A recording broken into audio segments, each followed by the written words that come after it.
वासुदेवाय। ओम नमो भगवते वासुदेवाय।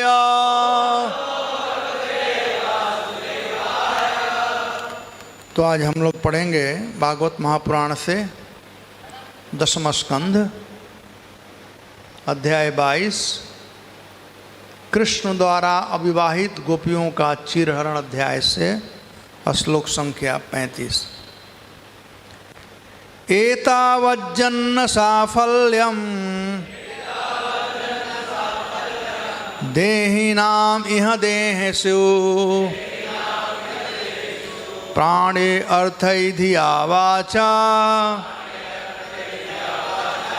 श्रेय आचरणं सदा। एतावज्जन्म साफल्यं देहिनाम इह देहेषु प्राणे अर्थैधिया वाचा श्रेय आचरणं सदा। एतावज्जन्म साफल्यं देहिनाम इह देहेषु प्राणे अर्थैधिया वाचा श्रेय आचरणं सदा।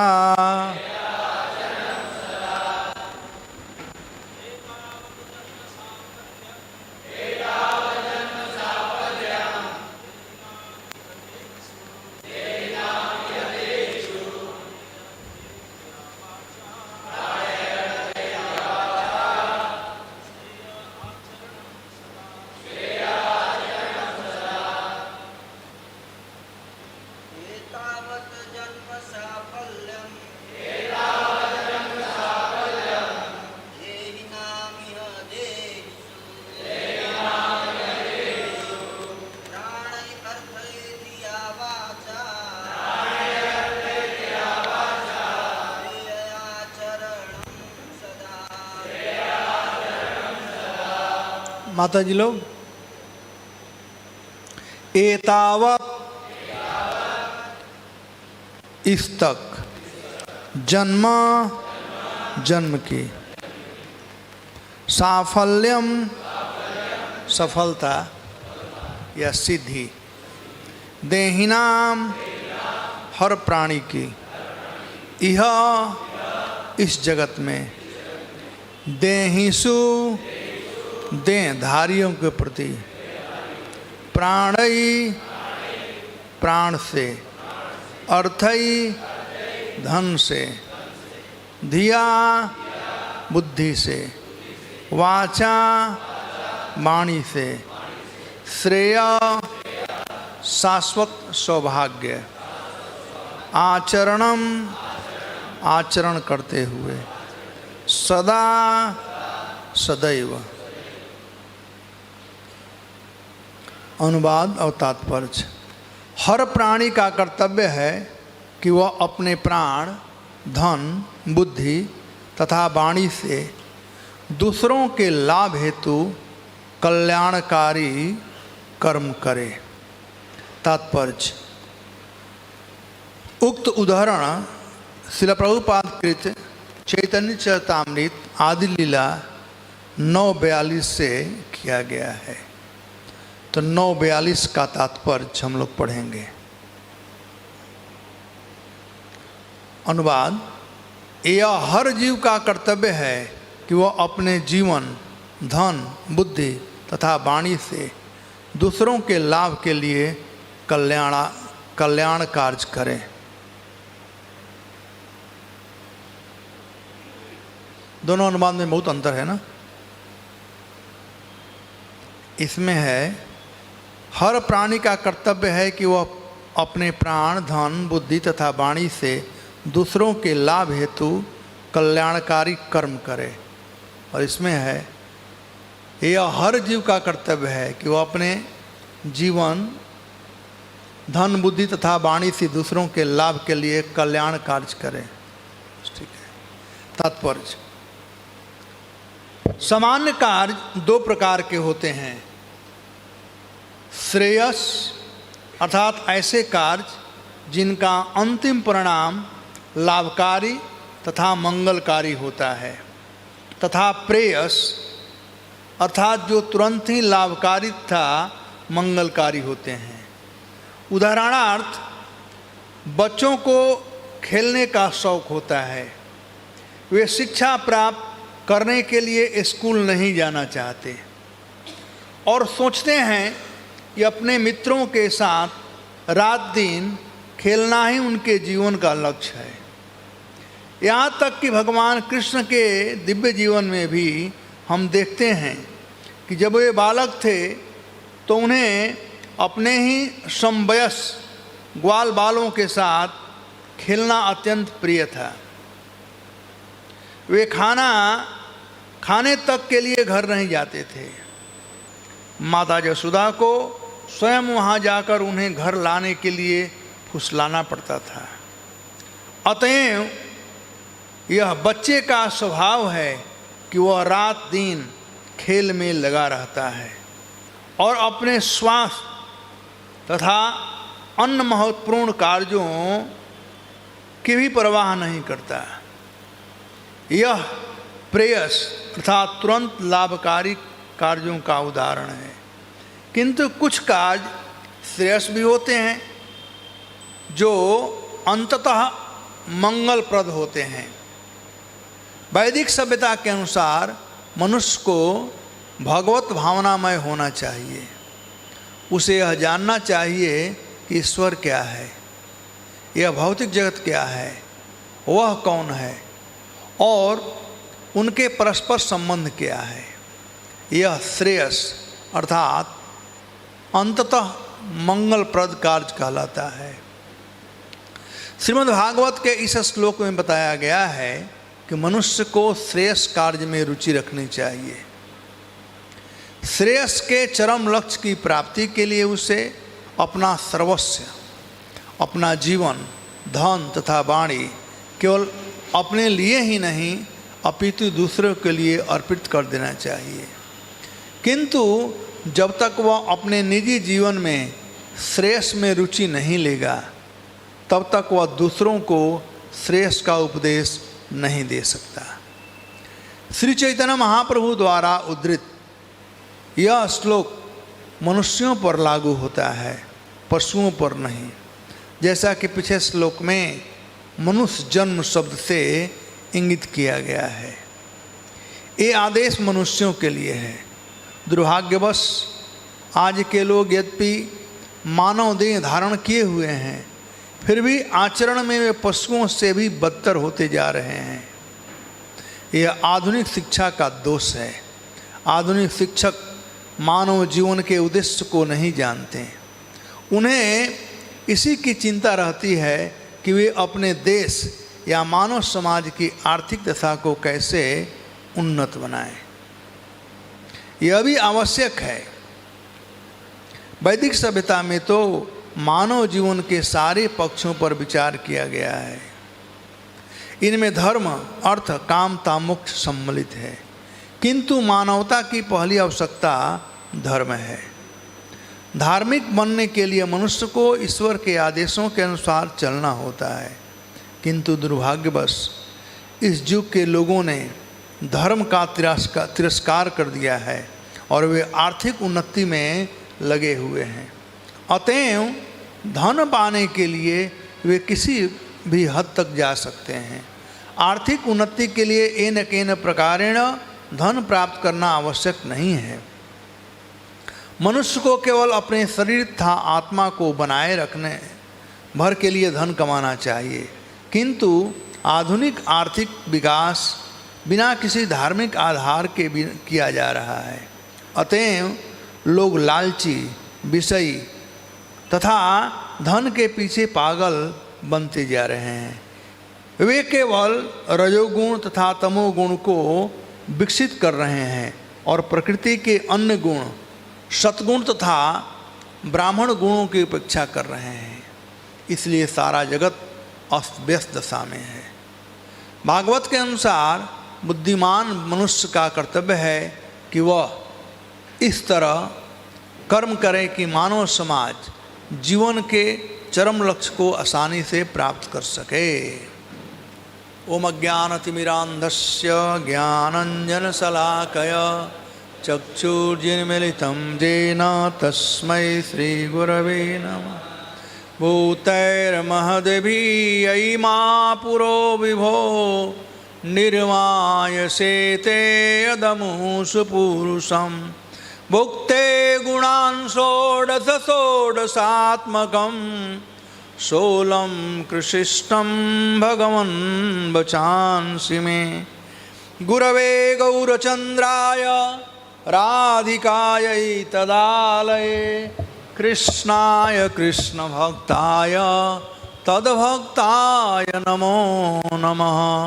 वाञ्छाकल्पतरुभ्यश्च कृपा सिन्धुभ्येव च पतितानां पावनेभ्यो वैष्णवेभ्यो नमो नमः। हे कृष्ण करुणा सिन्धो दीनबन्धो जगत्पते गोपेश गोपिका कान्त राधाकान्त नमस्तुते। तप्त काञ्चन गौरांगी राधे वृन्दावनेश्वरी विश्वभानुसुते देवी प्रणमामि हरिप्रिये। नमो विष्णुपादाय कृष्णप्रेष्ठाय भूतले श्रीमते भक्तिवेदान्त स्वामिनिति नामिने। जय श्री कृष्ण चैतन्य नित्यानंद श्री अद्वैत गदाधर शिवासदि गौर भक्तवृंद। हरे कृष्णा कृष्णा कृष्णा हरे हरे हरे राम राम राम। हरे कृष्णा। सर्वप्रथम पूज्यपाद लोकनाथ स्वामी महाराज वैष्णव महाराज और समस्त वैष्णव के चरणों में प्रणाम अर्पित करते हुए मैं इस भागवत के इस श्लोक के ऊपर कुछ हम लोग विचार करेंगे। तो चैतन्य चरितामृत में इस श्लोक से इस पहले भगवान चैतन्य महाप्रभु का एक फेमस श्लोक भारत भूमिते हैल मनुष्य जन्मजार जन्म सार्थक करी कर पर उपकार। और उसके बाद यह श्लोक एतावद जन्म साफल्यम देहिनाम इह देहेषु प्राणे अर्थै धिया वाचा श्रेय आचरणम सदा। ये दोनों श्लोक भगवान के द्वारा बोले गए हैं। प्रथम श्लोक भगवान चैतन्य महाप्रभु के द्वारा बोला गया है और दूसरा श्लोक भगवान कृष्ण के द्वारा बोला गया है। तो भगवान की हार्दिक इच्छा क्या है हम भक्तों के लिए इन दो श्लोकों में हम समझ सकते हैं। भगवान चैतन्य महाप्रभु समस्त भारतीयों के लिए कह रहे हैं जो भारत भूमि में जन्म लिया है। भारतीयों का काम है, भारत का अर्थ होता है भास्ते प्रकाशते रत इति भारत। भास्ते मतलब प्रकाशते, भा मतलब भास्ते प्रकाशते, जैसे सूर्य को भास्कर कहा जाता है, वो प्रकाश फैलाते हैं। तो भारतीयों का काम है जो प्रकाश फैलाने में रत रहता है, जो प्रकाश फैलाता है वो कहलाता है भारतीय। प्रकाश मतलब ये बिजली का प्रकाश नहीं, बड़ा बड़ा पावर हाउस इकट्ठ लगा देना, ये प्रकाश नहीं। वैदिक संस्कृति का प्रकाश। महाप्रभु कहते हैं कि सौभाग्यशाली वे लोग हैं जिनका जन्म भारतवर्ष में हुआ है। भारतवर्ष पुण्य भूमि है। यहाँ पर भगवान आते हैं भगवान राम, भगवान कृष्ण, नरसिंह भगवान सब यहीं पर आए। साथ साथ यहाँ पर पवित्र नदियाँ बहती हैं, गंगा, जमुना, सरस्वती, कावेरी, नर्मदा इत्यादि इत्यादि। और बहुत से होली प्लेसेज हैं, जैसे वृंदावन, मायापुर, जगन्नाथपुरी, रामेश्वरम, हरिद्वार, काशी, प्रयागराज इत्यादि। तो सब कुछ हमें प्राप्त है जिससे कृष्ण भावना का प्रकाश लोगों को दिया जा सके। लेकिन महाप्रभु यहाँ पर कहते हैं, भारत भूमिते हैल मनुष्य जन्मजार। जो मनुष्य जो भी भारतवर्ष में जन्म लिया है वो सौभाग्यशाली है, पशु पक्षी भी सौभाग्यशाली है, लेकिन मुख्य करके यहाँ पर मनुष्यों के लिए महाप्रभु कह रहे हैं, मनुष्य जीवन जो है वो रिस्पॉन्सिबल जीवन है। नियम कानून जो है वो मनुष्यों के लिए है, पशु पक्षियों में कोई नियम कानून, उनके लिए कोई नियम कानून नहीं है। दुख की बात है कि आजकल हम लोग भी इसी होड़ में लगे हुए हैं, भारतीय लोग भी, हम भी कितना जल्दी पशु बन जाएं इसी होड़ में लगे हुए हैं। हमको भी कोई नियम कानून पालन करने की जरूरत नहीं है, हम नियम कानून से ऊपर रहना चाहते हैं। तो जो नियम कानून से ऊपर रहना चाहता है वो पशु है। धर्म ही एको अधिको विशेष धर्म विहीना पशु भी नारायणाम। जो नियम कानून से परे रहना चाहता है तो पशु होगा। एक बार ऐसे ही मैं प्रवचन कर रहा था तो एक आदमी बोला, तकलीफ क्या है पशु रहने में? हम पशु रहने क्या तकलीफ है? वो भी जीते हैं, हम भी जीते हैं, वो भी मर जाएंगे, हम भी मर जाते हैं, बड़ा बात क्या है? तो ऐसी लोगों की धारणा हो गई है, लोग नियम कानून नहीं पालन करना चाहते हैं। कभी कभी तो हमारे भक्त लोग भी नियम कानून नहीं पालन करना चाहते हैं। तो याद रखो, जो नियम कानून नहीं पालन करेगा उस पर ठप्पा लग जाएगा। धर्म विहीन पशु भी नारायणाम। पशु मत बनो, मनुष्य को द्विपाद पशु कहा जाता है। तो महाप्रभु कहते हैं, भारत भूमिते हैल मनुष्य जन्मजार। जिन लोगों का भी जन्म भारत भूमि में हुआ है उनके लिए महाप्रभु दो काम कहते हैं। कहते हैं जन्म सार्थक करी। पहला काम करना है अपने जीवन को सार्थक करना है, और दूसरा काम करना है करी पर उपकार या परोपकार। परोपकार के दो अर्थ होते हैं। पर उपकार यानी कुछ ऐसा कार्य करें, दूसरों का उपकार करें,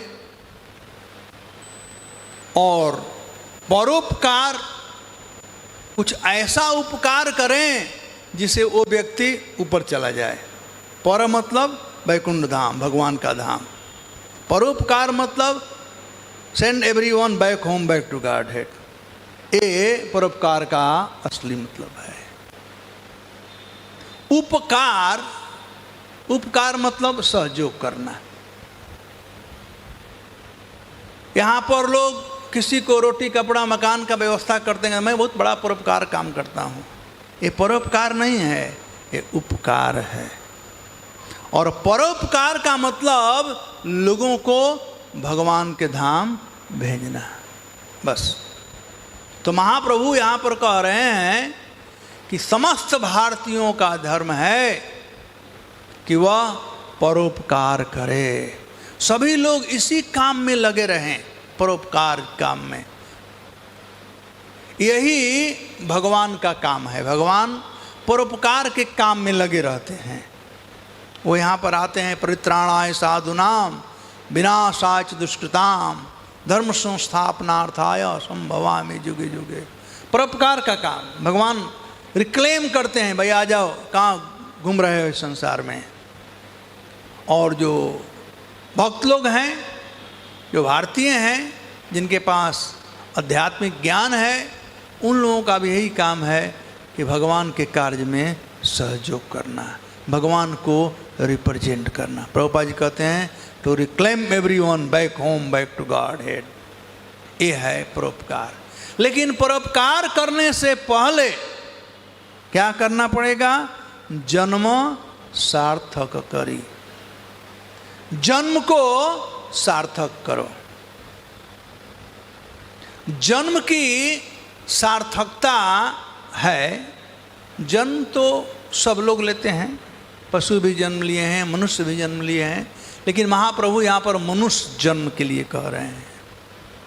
तो जन्म की सार्थकता है, जन्म ना जाए तो शूद्र संस्कार द्विजो भवेत, वेद पढ़ित भवेत विप्रा ब्रह्म जानाति ब्राह्मण।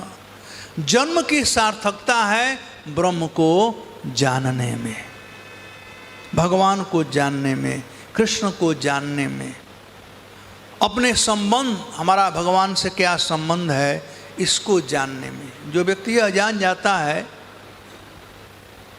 वही जन्म सार्थक किया। प्रभुपाद जी कहते हैं कि मैं कहाँ से आया हूँ, मुझे कहाँ जाना है, मैं कौन हूँ।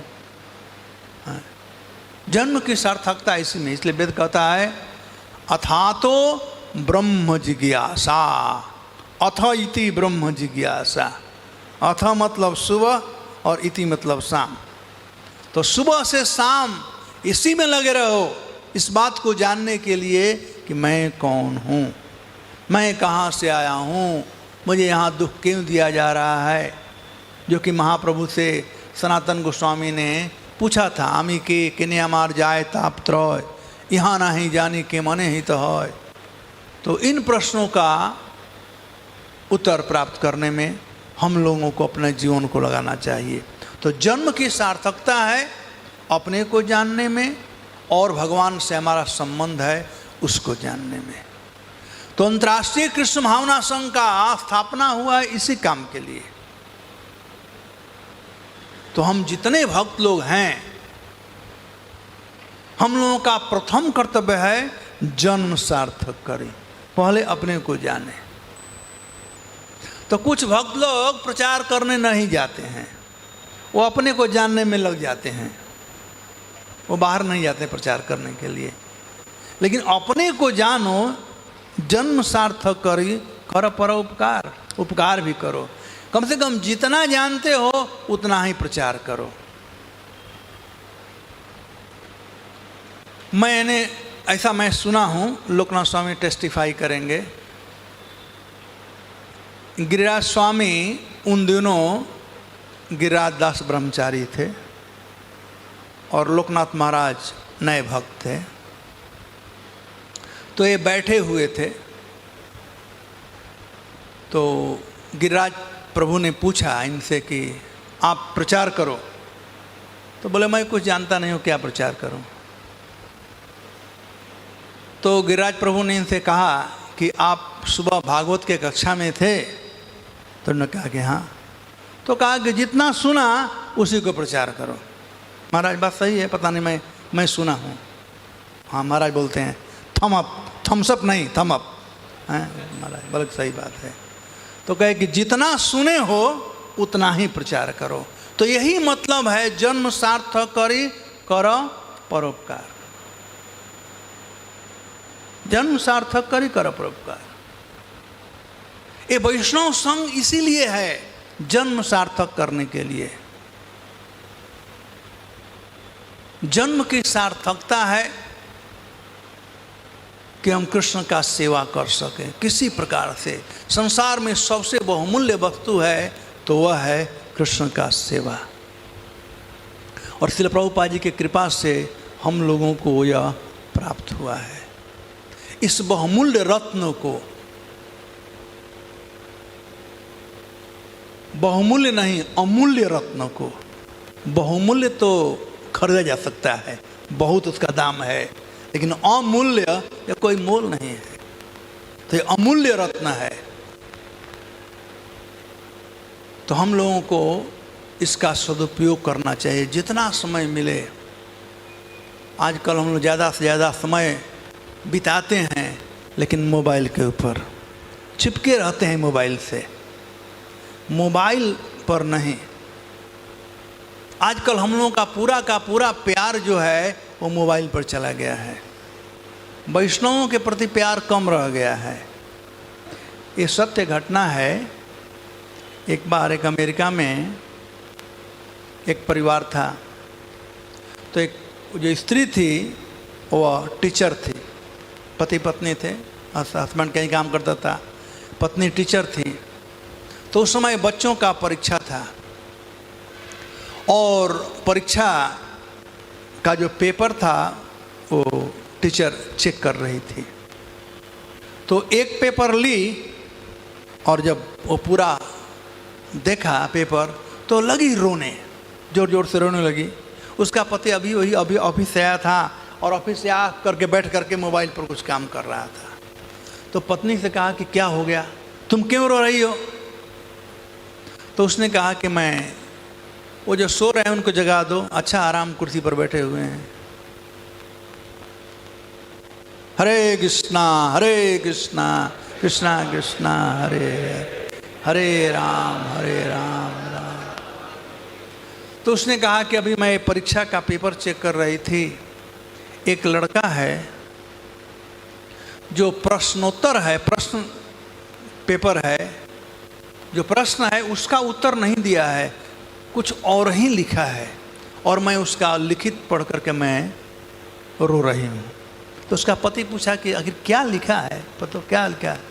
क्या कि लिखा है वो लड़का कि मैं आत्महत्या करना चाहता हूँ, मैं मरना चाहता हूँ और मैं मर करके नहीं, लगा कि मुझे हमारे परिवार में कोई प्यार नहीं करता है, मेरी माँ प्यार नहीं करती है, मेरा बाप प्यार नहीं करता है, किसी के पास समय नहीं मुझसे बात करने के लिए, कोई प्यार नहीं करता है, इसलिए मैं मरना चाहता हूँ और मर करके, ये लाइट बंद कर दो ना, अच्छा होगा, और मर करके दूसरे जन्म में मैं मोबाइल बनना चाहता हूँ।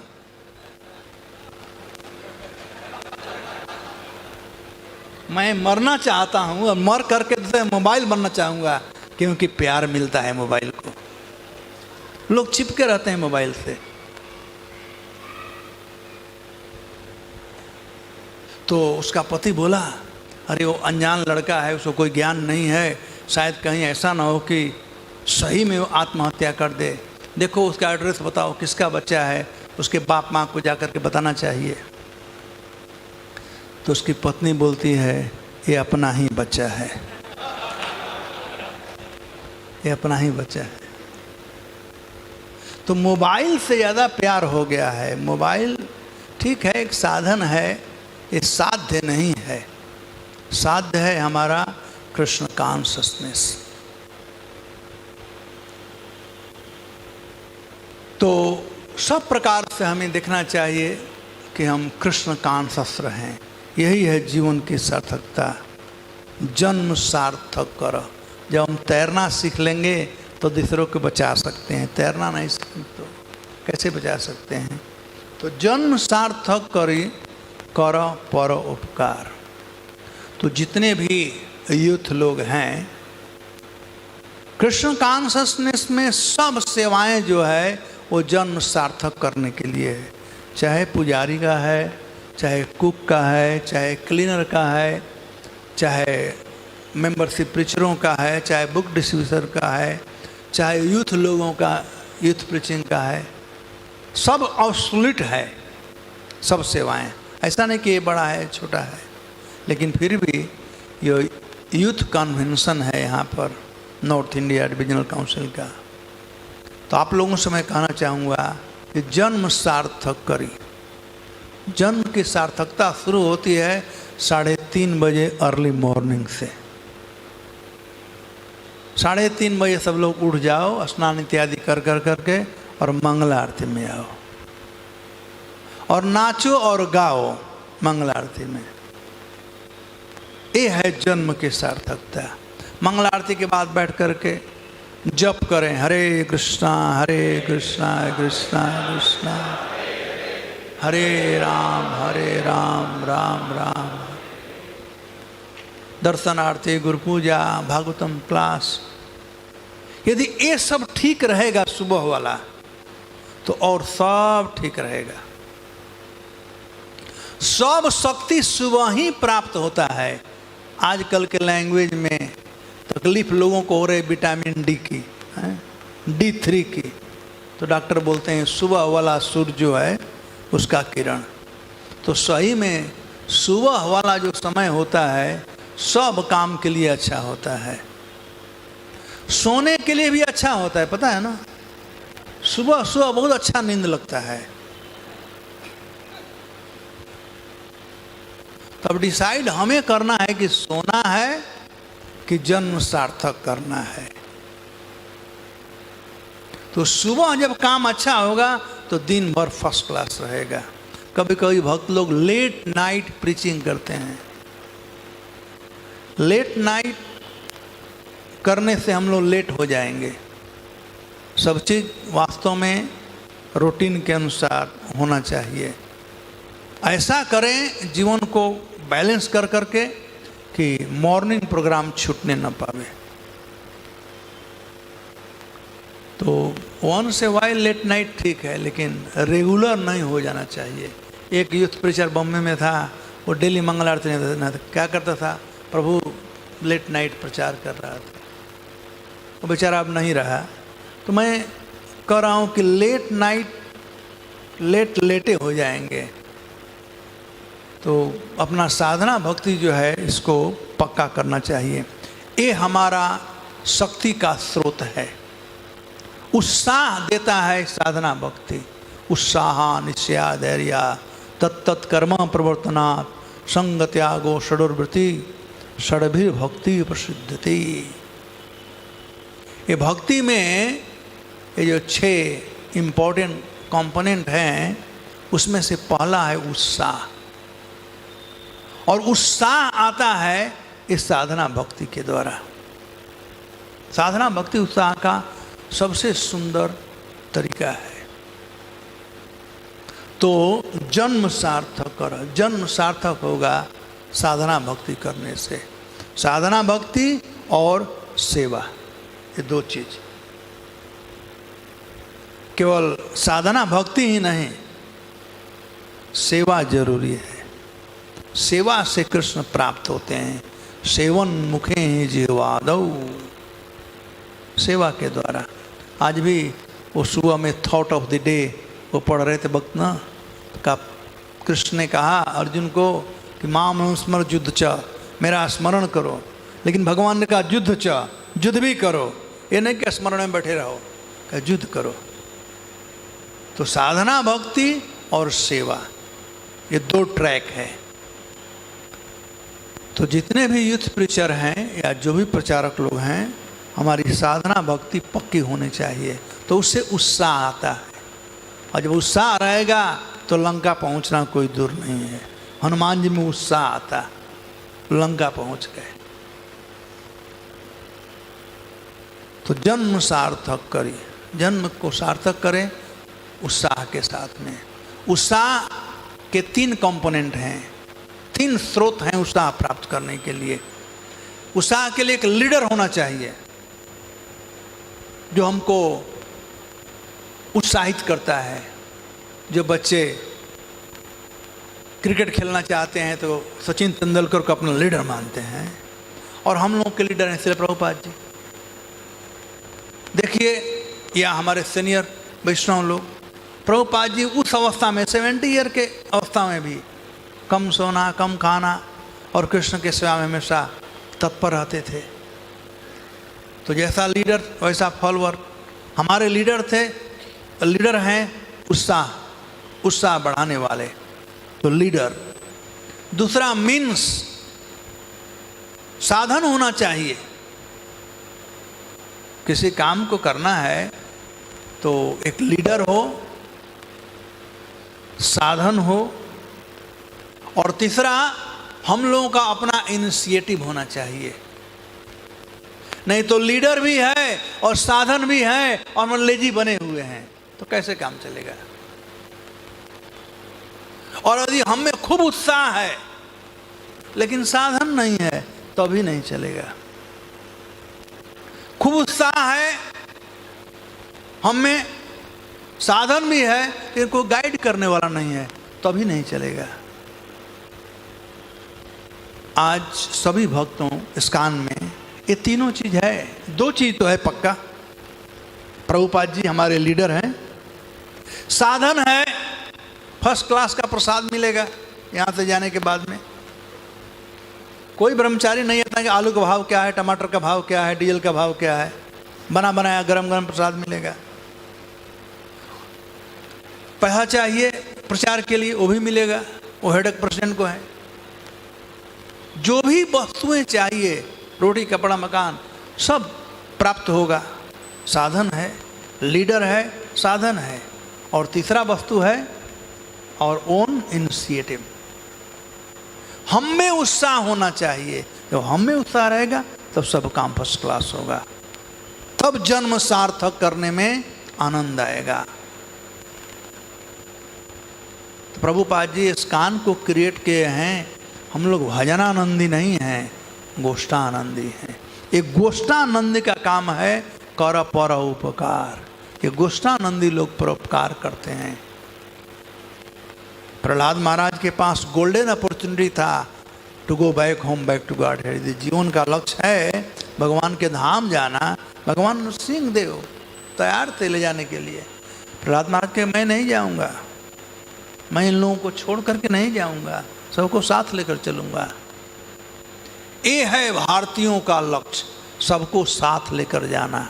प्रभुपाद जी असली भारतीय थे, टू रिक्लेम एवरीवन। ये प्रहलाद महाराज का परंपरा है, reclaim everyone back home, back to God है। और उसी बात को चैतन्य महाप्रभु के बात को हैं यहाँ पर इस श्लोक में, आज के श्लोक में भगवान कृष्ण कहते हैं।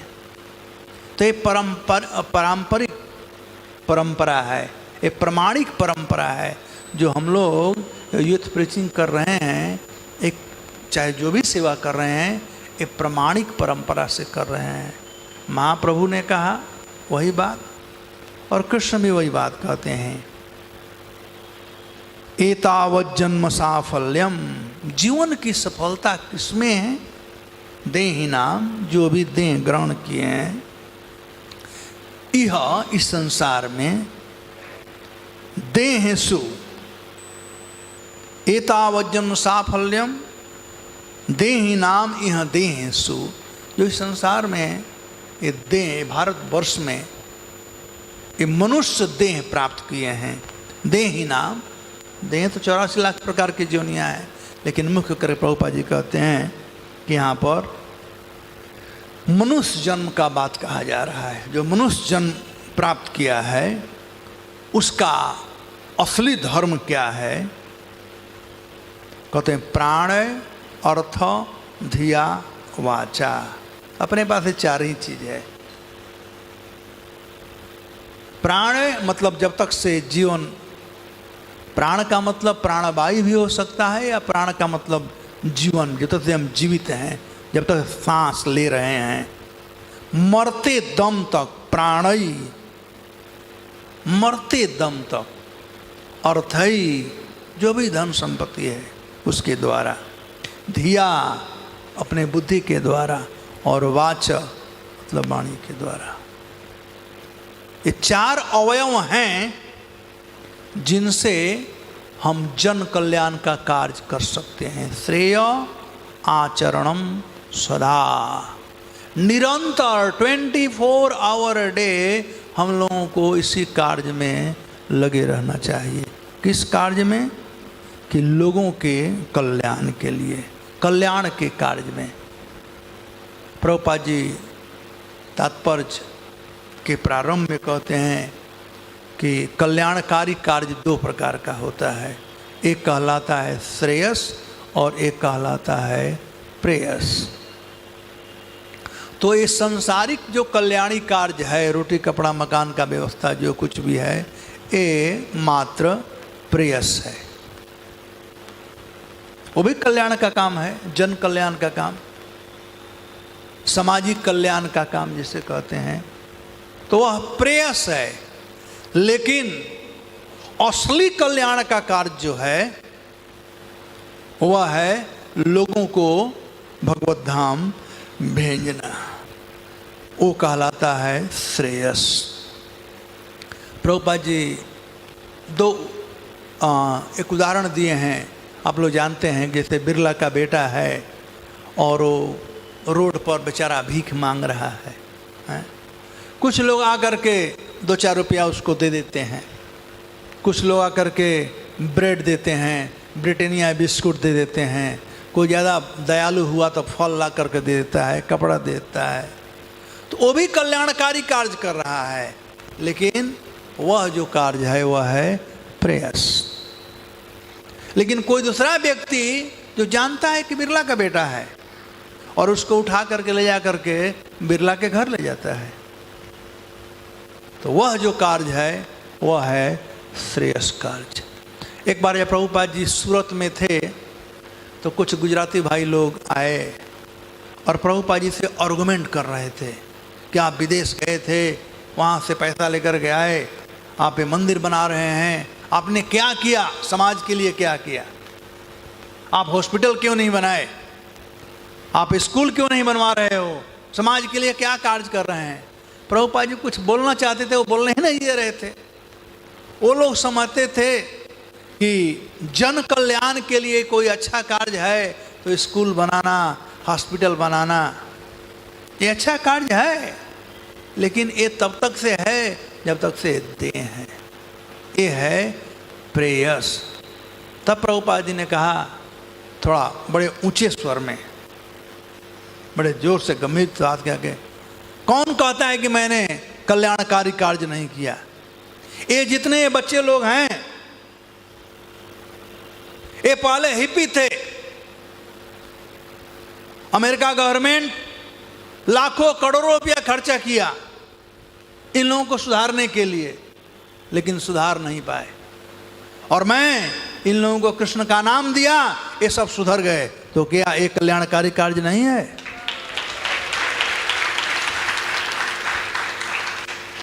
ये भी कल्याणी कार्य है, सुधार देना उसको, तो ये श्रेयस है। तो हम लोगों को हमेशा सोचना चाहिए कि हम कितना समय, इस्कान में भी मैं देख रहा हूँ प्रेयस पर धीरे धीरे ज़्यादा जोर दिया जा रहा है। हम लोग उस प्रेयस उतना ही ठीक है गवर्नमेंट को दिखाने के लिए बस, लेकिन हम लोगों का असली धर्म जो है वह है श्रेयस। श्रेयस, लोगों को भगवत धाम भेजना। कुछ दिनों पहले वो टीवी पर चल रहा था ना कि ये इस्कान वाले यूथ प्रीचिंग करते हैं, आप लोगों का गुणगान हो रहा था कि हमारे बच्चे को ये भक्त बना दिए, हमारे बाप माँ से ले लिए ऐसे ऐसे। तो उन्हीं दोनों एक आदमी, मैं आई थिंक लखनऊ से बम्बई जा रहा था, तो हमारे बगल में ही बैठे हुए थे, तो पति पत्नी थे, तो वो भी बेचारे दुखी आत्मा थे, उनका भी बेटा कहीं भक्त बन गया था। तो लगे बात कहने कि आप लोगों ने ऐसे कर दिया, ऐसे कर दिया, हमारे बेटे को हमसे दूर कर दिया। तो यही बात कर रहे थे। मैंने कहा कि हमने आपके बेटे को आपसे दूर किया है कि आपने अपने बेटे को दूर किया है? थोड़ा ध्यान से सोचो। तो कहे कि नहीं, हम तो उसको पढ़ने के लिए भेजे थे। हाँ, मैं कहा क्या पढ़ने के लिए? क्या यदि नीम बोओगे या बबूल लगाओगे तो थोड़े उसमें आम फलने वाला है। आजकल का जो पढ़ाई है, आजकल का जो एजुकेशन है, वह केवल मैटर से प्यार करना सिखाता है। मैटर से प्यार करना सिखाता है, न कि प्राण से या चेतन पदार्थ से। वैदिक संस्कृति जो है वो चेतन पदार्थ से प्यार करना सिखाता है, और आजकल का जो एजुकेशन है वो मैटर से, पैसा पैसा तो उन्हें पैसा सब कुछ प्राप्त हो जाएगा। तो मैं कहा, उनको समझाया अच्छी तरह से कि आप अपने बेटे को पढ़ने के लिए अपने से दूर रखा 10 से 12 साल तक। आप सोच रही हो कि पढ़ रहा है, आपको मालूम नहीं कि वो क्या कर रहा है, लेकिन सोच रही हो पढ़ रहा है। बहुत से बच्चे हैं आपके बच्चे के समान जो पढ़ लिख कर के बाहर और आपसे हमेशा के लिए कट जाते हैं। विवाह हो गया तो पत्नी के साथ में, और नहीं तो कितने देर ड्रग लेते हैं, क्या क्या करते हैं, अलग हो गए हैं। अरे हम जो आपके बच्चे को लिए हैं मात्र 5 साल के लिए, 5 साल के लिए अपने बच्चे को दो और फिर देखो कि आपका बच्चा कैसा बनता है। हम मैटर से नहीं स्पिरिट से प्यार करना सिखाते हैं। हमारे जो बच्चे होते हैं, इस्कान के जो भक्त लोग होते हैं, अरे इंडियन तो छोड़ो, विदेशी लोग भी, वो लोग सम्मान करना जानते हैं, बाप माँ को कैसे सम्मान करना चाहिए। तो हम आपके बच्चे को आपसे दूर नहीं ले जा रहे हैं, बल्कि जो दूर जा रहे थे उनको हम नजदीक ला रहे हैं। तो मैं यह समझाया तो एंड ऑफ द डे वो लोग समझ गए कि हाँ महाराज। तो फिर पूछने लगे कि वो हमसे बात करेगा ना? मैं कहा जरूर बात करेगा, बस हम बात करता रहे, कहीं रहे, खुश रहे, बात करता रहे। तो जितने यूथ प्रीचर लोग हैं, बाप माँ से बात करते रहना भाई, गलती मत करना है सब कम से कम। तो बाप माँ यही चाहते हैं।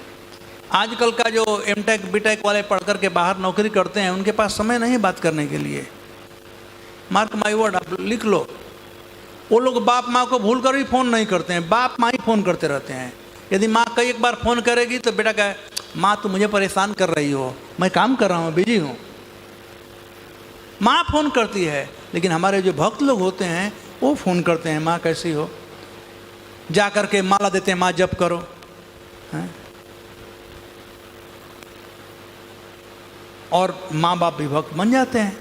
हमारे दीनदयाल है, इसके माँ बाप इसके पीछे पड़े थे, वो भी पहले वे लोग इसके पीछे पड़े थे, बाद में यह उनके पीछे पड़ गया। अब उनके पीछे पड़ गया तो ये लोग कहते हैं अपना घर द्वार बेचकर तुम्हारे साथ में उधर भजन करेंगे प्रयागराज में। तो अच्छा, वेरी गुड। बहुत से ऐसे बच्चे हैं, माँ बाप हैं जो कि देख रहे हैं। तो बस समझाने की ज़रूरत है इस बात को।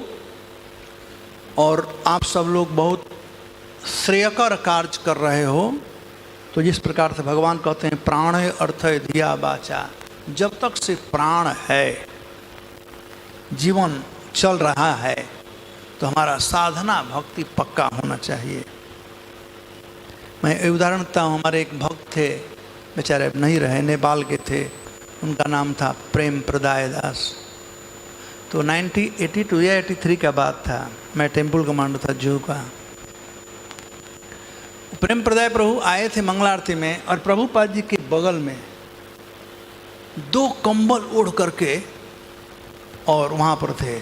मैं कहा प्रेम प्रदाय प्रभु क्या हो गया?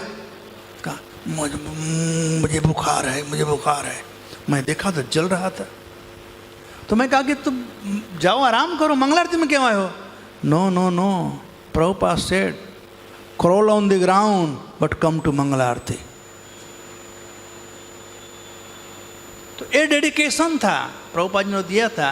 प्रभुपाद ने कहा क्रॉल ऑन द ग्राउंड, मतलब भूमि पर क्या करो, रेंगते हुए हैं, गुलटियाँ मारते हुए आओ, लेकिन मंगला आरती आओ। उसको 100 से ज़्यादा बुखार था, फिर भी मंगला आरती आया होता। तो ये अपना साधन भक्ति पक्का रखेंगे तो सब पक्का रहेगा। तो आप सब लोग बड़े अच्छे कार्य कर रहे हो। तो प्राण ही, जब तक से प्राण है,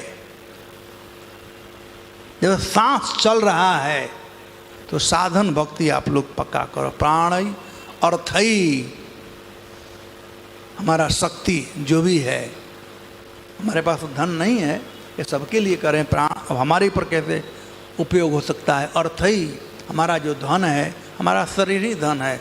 तो शरीर को भी स्वस्थ रखना चाहिए। प्रचार जरूर करें, लेकिन शरीर को भी स्वस्थ रखें। ये शरीर अब हम लोगों का शरीर नहीं है, ये शरीर गुरु और कृष्ण का है, ये स्कान का शरीर है। ये जो देह हमारा है ये स्कान का है, तो इसका देखभाल करना जरूरी है। भगवान चैतन्य महाप्रभु सनातन गोस्वामी से नाराज थे क्योंकि अपने शरीर का वो देखभाल नहीं करते थे। उन्होंने विचार किया मैं आत्महत्या करूंगा। महाप्रभु ने कैसे कर सकते हो, ये तो हमको दे दिया है, फिर कैसे ले सकते हो। तो दीक्षा काले शिष्य करे आत्मसमर्पण, हम लोग दे चुके हैं गुरु और कृष्ण को, स्कान को ये दे चुके हैं, तो इसका देखभाल करना हम लोगों का धर्म है। प्रभुपाद जी कहते हैं कि first take care of your body, then your sadhana and then your service. हम लोग उल्टा करते हैं, पहले सर्विस बाद में साधना और लास्ट में दें, यही ना करते हैं हम लोग। पहले सेवा में लगे रहते हैं, माला भी बाकी रह गया, 12 बजे रात तक जप करते हैं क्योंकि सेवा में बिजी थे। ये उल्टा मत करो, पहले हेल्थ का देखभाल करो, बाद में अपना साधना पक्का करो और बाद में सर्विस। यदि इस भाव से चलेगा थोड़ा स्लो जाएगा लेकिन इसका आउटकम ज़्यादा होगा। यदि आप उल्टा करोगे, खूब सेवा में लगे रहो, तो सेवा मेंटेन नहीं हो पाएगा, तो बाद में शरीर अस्वस्थ हो जाएगा, साधना नहीं हो पाएगा। तो it's very important that we take care of our body nicely. तो अर्थ ही और धिया, अपने पास बुद्धि नहीं है, बुद्धि दी जाती है, बुद्धि हम प्राप्त करते हैं। तो प्रभुपाद जी इसके लिए हम लोगों को मॉर्निंग और evening Bhagavatam class, Gita class दिए हैं। भक्तों का संगति करना चाहिए, सुनना चाहिए, सुन करके हम ज्ञान प्राप्त करेंगे और जो ज्ञान प्राप्त किए हैं उसको आप बांटिए।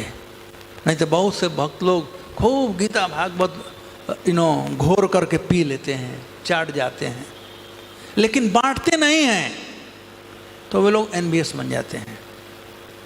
तो जो भी जानते हैं जाकर के उससे प्रचार करो।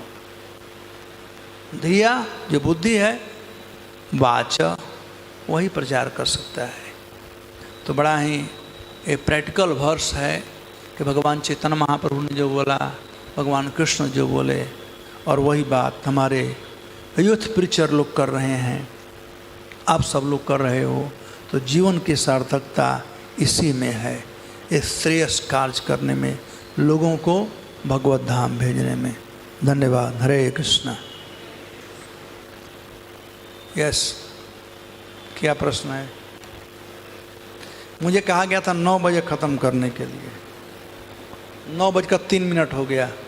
परमिशन है मैनेजर लोग, प्रेमानंद प्रभु, परमिशन है क्वेश्चन लेने का? ओके। वो बोलते हैं कहीं बड़े कंजूस हैं। हाँ बोलो।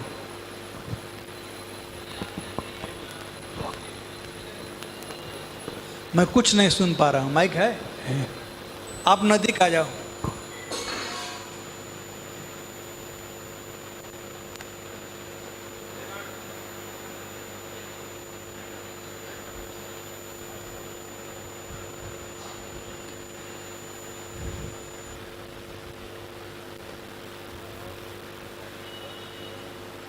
ओके, बोलिए।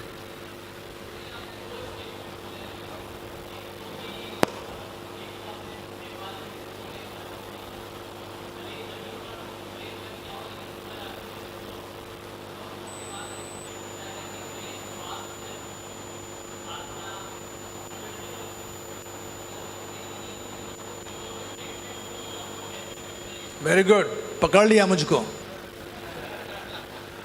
मैं तो वही रिपीट कर रहा हूं जो प्रभुपाद ने कहा। प्रभुपाद ने कहा कि crawl on the ground but come to Mangal Aarti. ये प्रभुपाद का स्टेटमेंट है।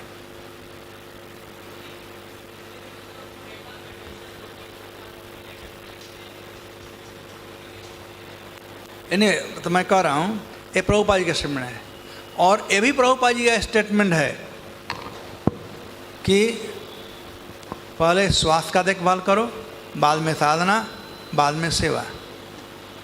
अब इसी को हम लोगों को समझना है। ये जो प्रभुपाद जी कह रहे थे crawl in the ground and come to Mangala Aarti, वो लेजी लोगों को कह रहे थे, बीमार के लिए नहीं कह रहे थे, वो लेजी लोगों को। कभी कभी कहने का तरीका होता है, जब बड़ा बड़ा तालाब होता है ना, कहते हैं समुद्र के समान है, समुद्र के समान दिखाई पड़ता है। समुद्र नहीं है, छोटा है, लेकिन बड़ाई के चलते। तो प्रभुपाद जब कह रहे हैं कि crawl on the ground and come to Mangala Aarti, इसका मतलब come to Mangala Aarti, that is most important. Secondary part मत लो। तो ये दोनों में कोई अंतर नहीं है, दोनों एक ही है। मंगला आरती आओ, साधना बहुत जरूरी है। प्रभुपाद कहें पहले स्वास्थ्य, साधना और सेवा, उसमें कोई ये नहीं है। प्रभु जी, आपने कहा था कि उत्साह के 5 कंपोनेंट्स हैं। तीन बोले थे। अच्छा, so I misheard, I am sorry. ठीक है, थैंक यू। ये भाई परमिशन है, केवल एक प्रश्न का 2 हो गया, उसे बोल लो।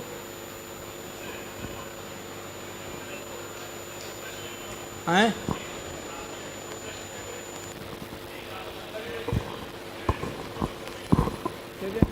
एक सेकंड। हरे कृष्ण प्रभु जी, आपने बताया कि पेरेंट्स को फॉलो करने के संबंध में जो ब्रह्मचारी हैं वो आ जाते हैं, लेकिन इसमें एक खतरा भी बना रहता है कि वो पेरेंट्स जो हैं वो तो खुद फॉलो करते हैं और वो चाहते हैं कि ये वापस ट्रैक से वापस उनके पास आ जाए। उसके लिए वो कई तरह से प्रयास करते हैं। और जो है हमने जो सुना है कि भक्तों को, जो ब्रह्मचारी भक्त है, उनको अगर घर से, प्रभुपाद जी बोले out of sight out of mind, लेकिन अगर कनेक्शन बनेगा और तो कनेक्शन जीवंत हो जाए, कुछ परिस्थिति आई तो जा भी सकता है। तो ये खतरा भी रहता है कि अगर हम ऐसा करते हैं तो। और सिद्धांत रूप में जैसे ये हमको सबको प्रचार करना है, तो माता पिता को ही प्रचार करना है। वो अगर इंटरेस्टेड हैं तो कर सकते हैं, वो इंटरेस्टेड नहीं हो तो कैसे? Charity begins at home. पहले बाप माँ को कर लो, क्या तकलीफ है, अच्छा है। वो भी तो इसमें ये रिस्क भी है ना प्रभु जी? नहीं, रिस्क नहीं है। रिस्क तब है जब आप श्योर नहीं हो। आप अकेले मत जाओ, भक्त को साथ में जाओ, भक्तों का संग करो। तो रिस्क तो सब काम में है, उसी में रिस्क क्यों है? अनजान कहीं प्रचार करने जाओ, वहाँ भी रिस्क है। रिस्क तो कहीं है, पदम पदम जद विपदम न तेषाम, रिस्क सब जगह है। लेकिन रिस्क का निवारण भी है। अकेले मत जाओ, 2-4-5 भक्तों को लेकर जाओ, वहाँ थोड़ा कीर्तन उर्तन होगा, प्रसाद सबको खिलाएंगे तो अज्ञात सुकृति उनको प्राप्त होगा। अकेला मत जाओ। 10 भक्त को लेकर जाओगे तो बाप माँ कहे भैया तू कल से मत आना अपने यहाँ पर, तू इतना लोगों लेकर के आ रहा था। अकेले मत जाओ। आप रिस्क ले रहे हो, अकेले जा करके गड़बड़ कर रहे हो, अकेले मत जाओ। हमेशा मिनिमम 2 लोग जाओ। और एक बार भक्त बन जाएंगे तब तो कोई तकलीफ नहीं है। जब माला जप करना शुरू कर देंगे सबको। अमन चैतन्य महाप्रभु संन्यास ले चुके थे और सची माता से क्या कहे कि माता इस शरीर पर आपका अधिकार है, ये आपके द्वारा दिया गया शरीर है, आपने दिया है। यदि आप कहो तो मैं संन्यास त्याग देने के लिए तैयार हूँ। आज महाप्रभु रिस्क लिए ना, लेकिन आखिर तो है माँ ना, आखिर माता है ना।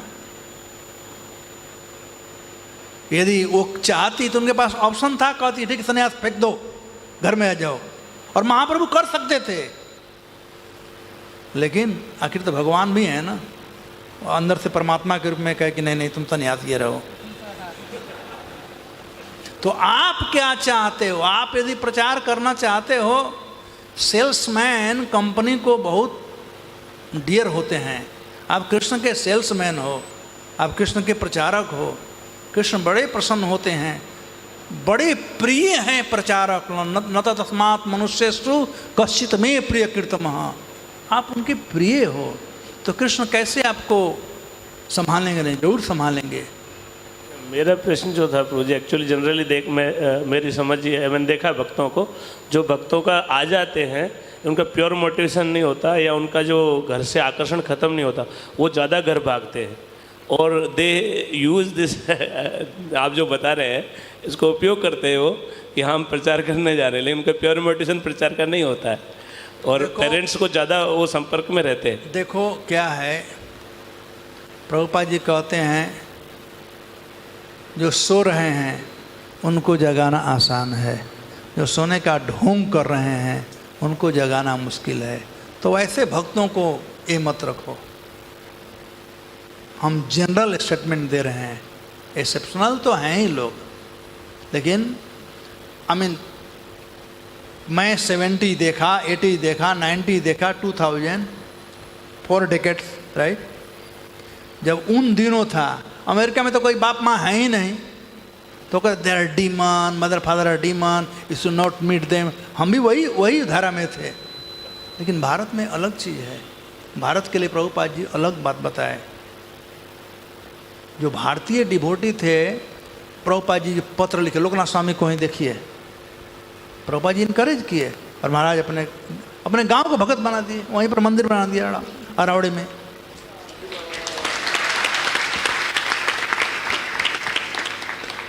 प्रभुपाद जी भक्तों को बल रखो।